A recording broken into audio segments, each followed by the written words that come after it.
प्रभु राम के परम स्नेही, प्रभु राम के परम स्नेही, महावीर बलवान।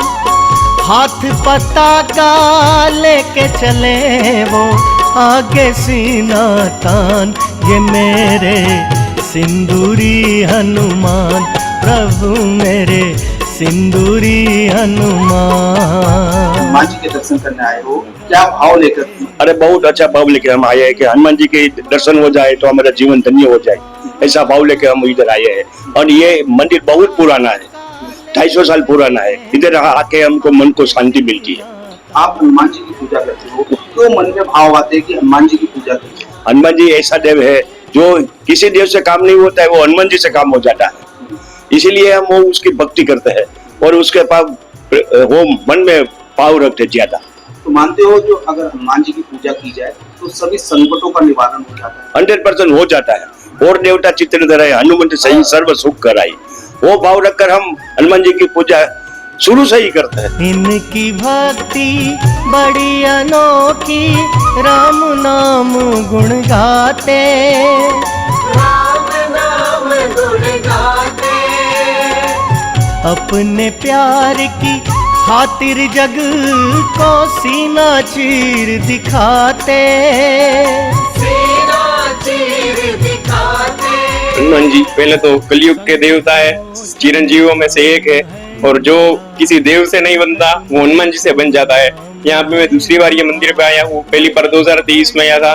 और ये मंदिर में आप देख लीजिए, ये इतनी शांति है और मन को एक इतनी शांति मिलती है कि वैसे मान लो कि आप दुनिया से डिसअटैच हो गए हो।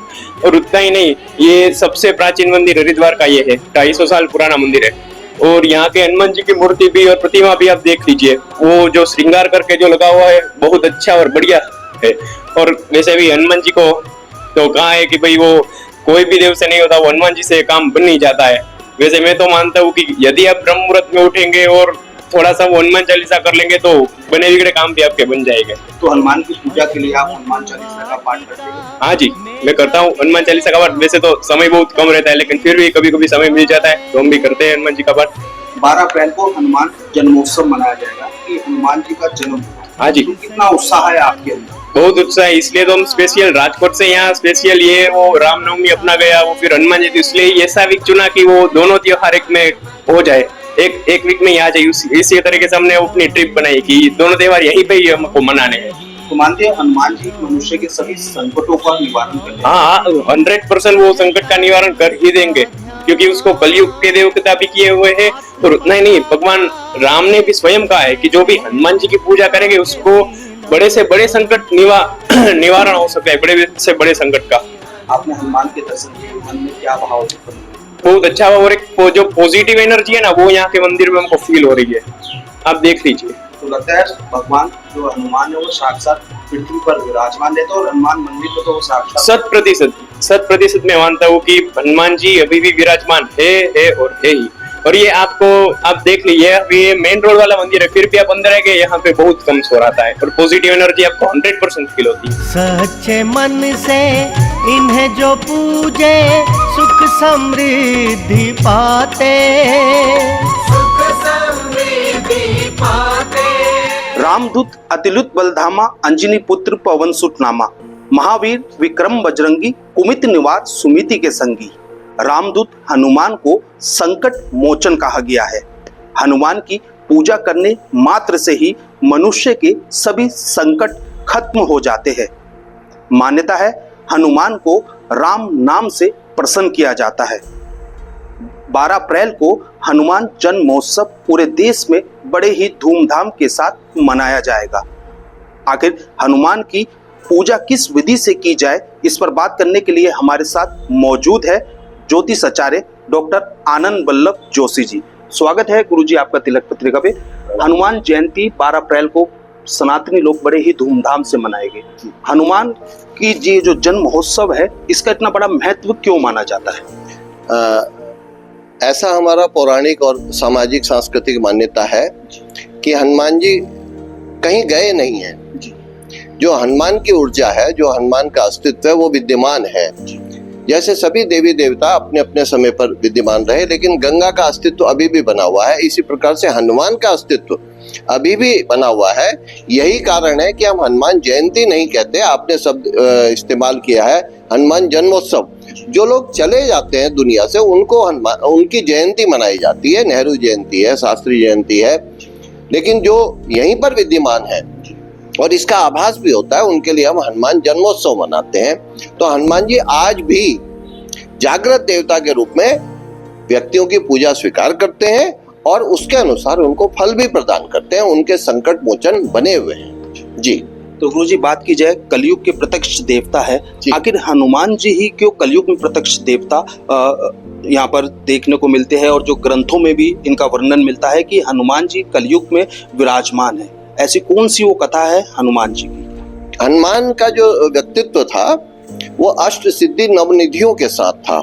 आप देखिए पूरे रामचरितमानस में, पूरी वाल्मीकि रामायण में हनुमान को जहाँ बड़ा बनना है वो विशाल रूप प्रकट कर रहे हैं, जहाँ पर छोटा बनना है वहां पर सूक्ष्म रूप धारण कर रहे हैं। वो बुद्धि से काम ले रहे हैं, कहीं पर वो बल से काम ले रहे हैं, कहीं पर वो भक्ति से काम ले रहे हैं, कहीं पर वो समर्पण से काम ले रहे हैं। इसलिए हनुमान का जो है आधुनिक समय में भी, वर्तमान समय में भी अस्तित्व विराजमान है और वो सशक्त है, सशरीर, उसकी अनुभूति होती है।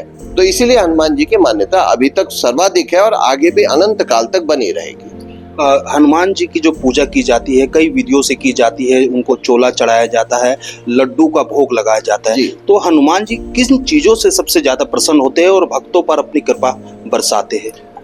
हनुमान जी जहाँ प्रसन्न होते हैं वो तो कई विधियां हैं, कई प्रकार हैं, लेकिन मूल बात यह आती है कि भक्त की भावना कैसी है, भक्त किस प्रकार से उनके प्रति समर्पण करता है। ऐसा कहा जाता है कि हनुमान जी को सिंदूर लेपन किया जाए, मंगलवार के दिन हनुमान जी का सिंदूर लेपन किया जाए, और सिंदूर भी चमेली के तेल में, तो हनुमान जी बड़े प्रसन्न होते हैं। और इसी प्रकार से जो प्रसाद है, जो नैवेद्य है, उनकी विधिवत पूजा की जाए और उनकी पूजा से भी पहले राम की पूजा की जाए। यद्यपि ये स्वामी और भक्त के बीच में एक इस प्रकार का संबंध है, राम कहते हैं राम से अधिक राम कर दासा, और हनुमान कहते हैं मेरे स्वामी को यदि प्रसन्न कर लिया जाए तो मैं प्रसन्न हो जाता हूँ। इस प्रकार की भक्ति भावना है। तो सिंदूर लेपन से भी हनुमान जी प्रसन्न होते हैं, और उस प्रकार से जो प्रसाद नैवेद्य की बात है वहां पर लड्डुओं का भोग लगाया जाता है, और लड्डुओं में भी कभी मिश्री मलाई के लड्डू होते हैं, कभी जो है बूंदी के लड्डू होते हैं, कभी बेसन के लड्डू होते हैं। तो और हनुमान जी के लिए जो वो है वो पान भी चढ़ाया जाता है, जो लौंग और सुपारी के साथ पान भी चढ़ाया जाता है। मैं आजकल देख रहा हूँ भक्ति भावना के साथ लगा हुआ पान भी समर्पण किया जाता है। केसर भी हनुमान जी को बहुत प्रसन्न उनका मन हो जाता है, इसलिए कई लोग केसर भी लाते हैं और उस दिन केसर के साथ हनुमान जी की पूजा करते हैं। गुरुजी बात की जाए साल भर हनुमान जी की पूजा का एक विशेष महत्व होता है, मगर जब हनुमान जन्मोत्सव होता है उस पर हनुमान जी की पूजा का कितना महत्व माना गया है?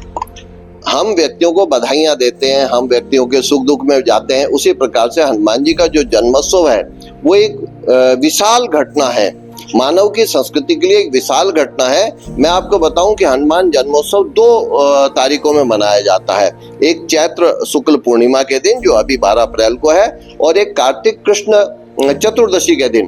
तो ऐसा कहा जाता है कि कार्तिक कृष्ण, वाल्मीकि रामायण का ये उल्लेख है कि कार्तिक कृष्ण चतुर्दशी के दिन, दीपावली से एक दिन पहले हनुमान जी का प्राकट्य हुआ था।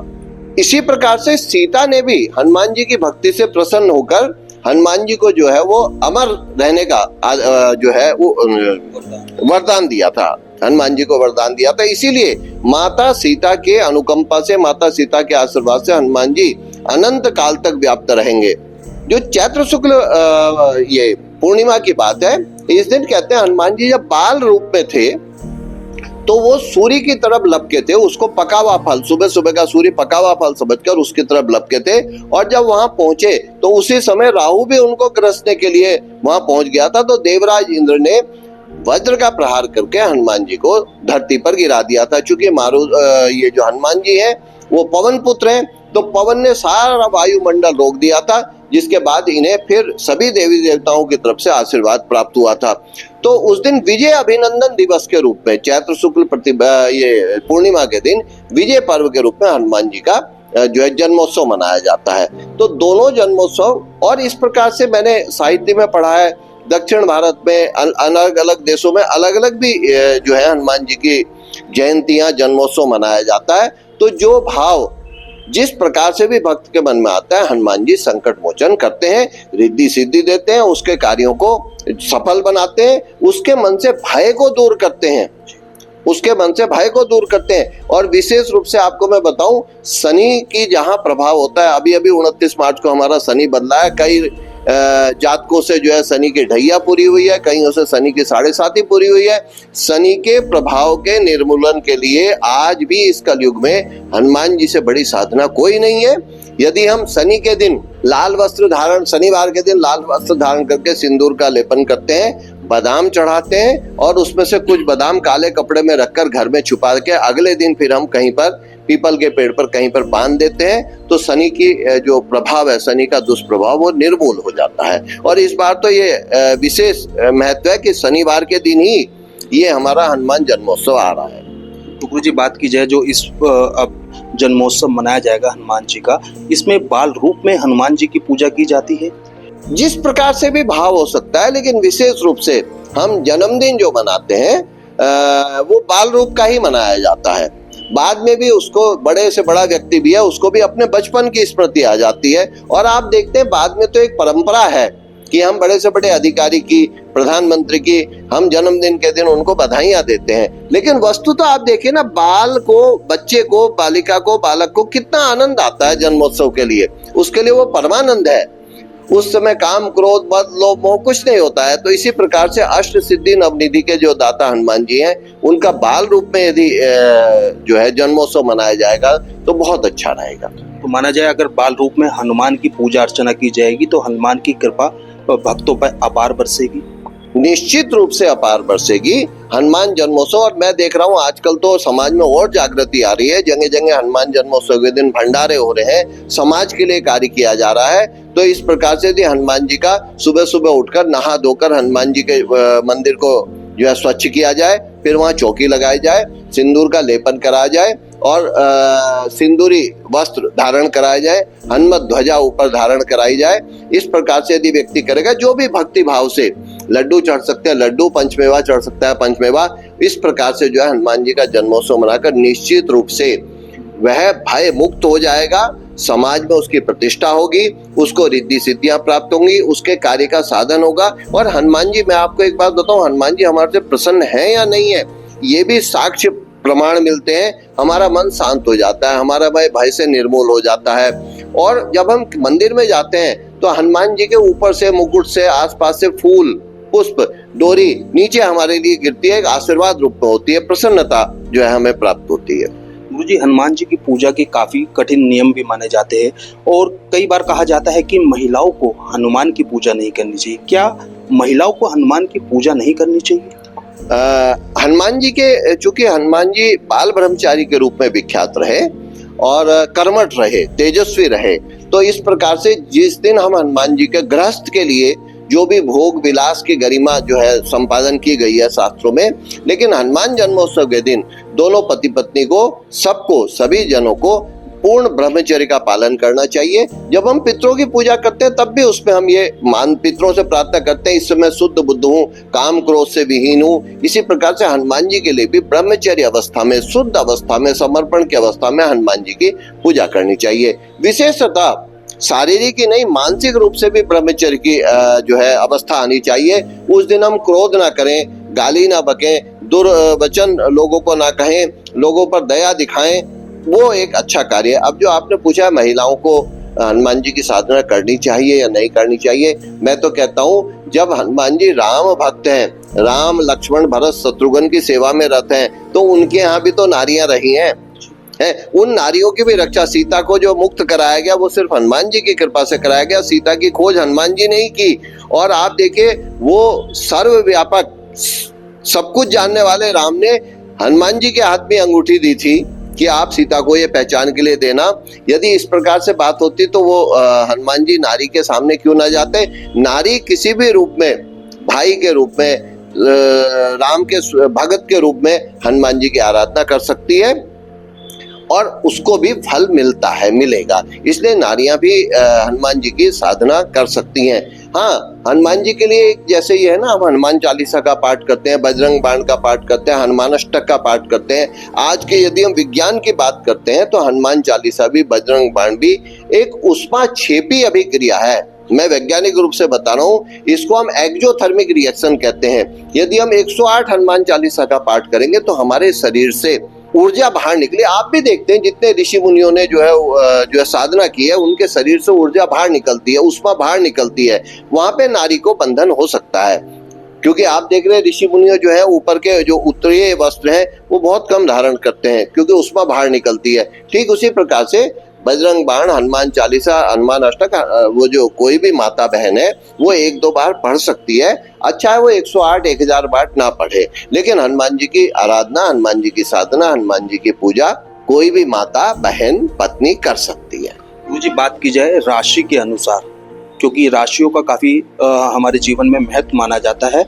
हनुमान जन्म महोत्सव पर जोन सी जो राशियां है वो किस विधि से हनुमान की पूजा करें जिससे हनुमान की कृपा उन पर बरसे? जैसे मेष राशि है और वृश्चिक राशि है, इनका स्वामी मंगल होता है और मंगलवार के दिन हनुमान जी की हम साधना करते हैं। तो वो चाहें तो वो लाल वस्त्र जो है हनुमान जी का अर्पण कर सकते हैं, लाल रंग की वस्तुओं को हनुमान जी को चढ़ा सकते हैं और लाल वस्त्र धारण भी कर सकते हैं। मैं आपको बताऊं, अमृतसर में कहीं पर मैंने देखा था, एक हनुमान जी का मंदिर था और वहां पर जब मन्नत मानने के बाद पुत्र हो जाता था तो उस बच्चे को वहां ले जाके उसको सिंदूर लंगूर बना के हनुमान जी के सामने घुमाया जाता। कई सारे लंगूर वहां साल में एक दिन आता है जहां जाते हैं। तो इसी प्रकार से यदि वृष राशि और तुला राशि है, ये शुक्र इनका स्वामी होता है, उस दिन हम हनुमान जी को श्वेत जो है वस्तुएं प्रदान कर सकते हैं। इसी प्रकार से यदि मकर और कुंभ राशि आ रही है जिससे हम आतंकित रहते हैं, शनि की ढैया चल रही है, शनि के लिए है, उस दिन भी हनुमान जी को लौंग, इलायची चढ़ाई जा सकती है, पान का बीड़ा चढ़ाया जा सकता है और हनुमान अष्टक का पाठ किया जा सकता है। इस प्रकार से राशियों के अनुसार भी, और वैसे कोई भी राशि हो, मेष से मीन पर्यंत कोई भी राशि है, तो हनुमान जी की जो प्रचलित साधना है उसको करके हर एक राशियों से जो संकटों से निवारण है वो तो हनुमत साधना है, हनुमान जी की कृपा प्रसाद है। गुरुजी, जिनकी राशियों में शनि का प्रकोप होता है, राहु केतु का प्रकोप होता है, क्योंकि सबसे भयभीत करने वाली राशियां लोग इन्हीं को मानते हैं, अगर उनकी राशियों में इनका प्रकोप है, हनुमान की वो कैसे पूजा करे और जिससे उनको राहु केतु और शनि के प्रकोप से मुक्ति मिल सके? आप देखिए ना, जब वो मैंने जो कथा सुनाई, बचपन में जब हनुमान जी सूर्य के लिए लपक पड़े तो उस दिन राहु घबरा गया। राहु स्वयं हनुमान जी पर वार नहीं कर सका, उसने देवराज इंद्र से जाकर कहा कि ये तो दिन मेरा नियत था, वहां तो कोई और वानर जो है आ गया है। तो जब राहु और केतु वहां पर स्वयं हनुमान जी से संघर्ष नहीं कर सके, तो यदि हनुमान जी की साधना की जाए तो राहु केतु के दुष्प्रभाव से तो स्वयं रक्षा हो जाती है। अब जो मकर कुंभ की राशि शनि है, यदि हनुमान चालीसा का मन, वचन, कर्म से पाठ किया जाएगा तो वहां पर जो दुर्गम काज जगत के जेते सुगम अनुग्रह तुम रहते थे है, हनुमान जी शनि के प्रभाव से भी मुक्त करेंगे। ऐसा भी हो सकता है मंगलवार, हनुमान जन्मोत्सव के दिन तो शनि और मंगल सब राशियों वाले कर सकते हैं, लेकिन शनिवार के दिन जो शनि से त्रस्त और पस्त व्यक्तित्व है वो शनिवार के दिन हनुमान जी के दर्शन कर सकते हैं, हनुमान जी की आराधना कर सकते हैं, तो शनि की कुदृष्टि उन व्यक्तियों पर नहीं रहेगी। तो गुरुजी, जिस तरह से आपने कहा है कि शनिवार को इस बार हनुमान जयंती हो रही है, हनुमान जन्मोत्सव हो रहा है और ये काफी विशेष भी है, ये कितने वर्षों बाद ऐसा संयोग बन रहा है जो एक अद्भुत संयोग है? अब ये शनिवार को जो हनुमान जन्मोत्सव पड़ रहा है, ये तो गणना का विषय है, पंचांग देखने का है, कितने का है, कितने वर्षों के बाद ये पड़ रहा है, लेकिन ये अद्भुत संयोग है, अद्भुत जो है चांस है कि शनिवार के दिन हनुमान जन्मोत्सव पड़ रहा है। तो यदि मंगलवार को पड़ता तो वो एक अलग महत्व था, लेकिन शनिवार के दिन नवरात्र पर्व पर की समाप्ति पर हनुमान जन्मोत्सव पड़ रहा है, ये बहुत ही विशेष है, उल्लेखनीय है और इसके दिन इसलिए विशेष प्रभाव वाला है। इसलिए जो भी किसी को भी लोक में भय है, राज भय है, समाज में भय है, आपका कोर्ट कचहरी का भय है, उनके काम नहीं बन रहे हैं, उनको इस दिन हनुमान जन्मोत्सव के दिन हनुमान जी की आराधना करनी चाहिए, जितना भी वो समय दे सकते हैं, और हनुमान चालीसा का, सुंदरकांड का पाठ करना चाहिए, बजरंग बाण का पाठ करना चाहिए। समाज में भी कुछ ना कुछ दान करना चाहिए, समाज के लिए भी समर्पण करना चाहिए। जी। बिल्कुल जिस तरह से इनके द्वारा बताया गया है, हनुमान जन्म महोत्सव पर हनुमान की विधि विधान से पूजा अर्चना करने के साथ ही बजरंग बाण का पाठ और साथ ही हनुमान चालीसा पढ़ने मात्र से ही मनुष्य के जीवन में आ रहे सभी संकटों का निवारण हो जाएगा। और साथ ही अगर आपकी राशि में राहु, केतु और शनि का प्रकोप है, उससे भी आपको मुक्ति मिल जाएगी। देश के पहले धार्मिक न्यूज चैनल तिलक पत्रिका के लिए हरिद्वार से मैं आशु शर्मा।